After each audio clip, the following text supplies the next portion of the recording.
freshman who had just moved to Allegheny over the summer. Weston Cole. And we lost. Badly. Weston Cole stepped out onto the field and ruined the start of what was meant to be a 4-year legacy. That one game would have been bad enough, but as a freshman, he led the Allegheny Eagles to their first state football championship during my father's tenure as head coach.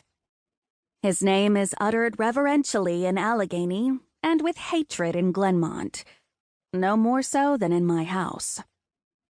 Liam has always been serious and focused, especially with football, but this past season pushed him beyond his normal bounds. I spent the remainder of my freshman year, after his first clash with Weston Cole, being woken up early each morning to the sound of clanging weights on the other side of the wall we share. Not the most pleasant way to start the day, but I've never said anything to him about it. Liam and I rarely discuss the rivalry or its repercussions. I know Liam feels like he let everyone down last fall. Our dad, our town, and our school. But his personal rivalry with Weston Cole goes beyond football. Liam tends to be quiet and reserved. Football is where he's always excelled.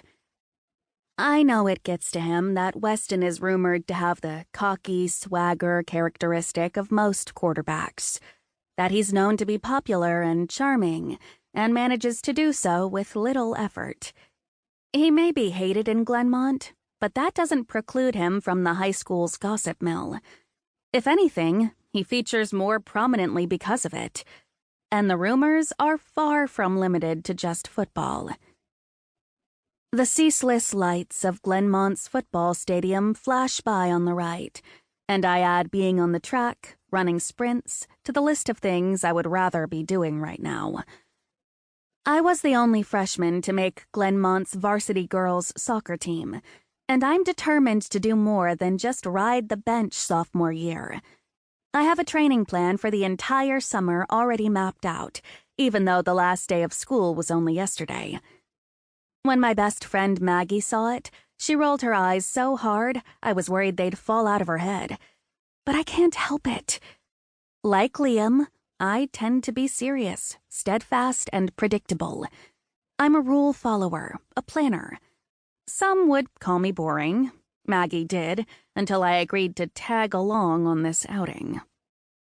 That's why I'm currently in a car with Maggie and her older sister, headed to a party in Fayetteville.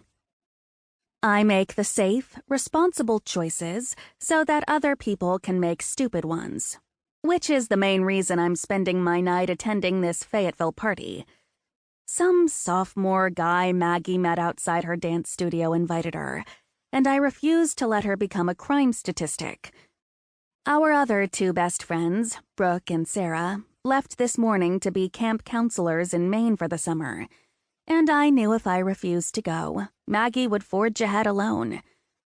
Apparently, I'm a naturally cynical person, since Maggie doesn't seem to have any similar reservations about meeting a random guy at a stranger's house. But I've always been guarded with anyone unfamiliar, likely a result of growing up sheltered in a small town. Or maybe it's because I'm a Stevens, known to everyone in the county as Coach Stevens's daughter and Liam Stevens's sister. I always know any misstep I make will reflect on them. Come on, Maeve. Maggie's voice pulls me from my musings. I glance outside the car to see a small cabin next to a stretch of trees. Hordes of teenagers mill about. Rap music pumps through invisible speakers. We've arrived. Wonderful. You're sure about this? I hedge as she opens my door like a chauffeur. We could just head to my house for a sleepover. I'm not antisocial by any stretch, but I much prefer the company of my friends, or at least familiar faces, to that of drunk strangers. And since Fayetteville is considered neutral territory, there could even be Allegheny students here. You already agreed, Maggie sings. I groan as I climb out of the back seat of her sister's car.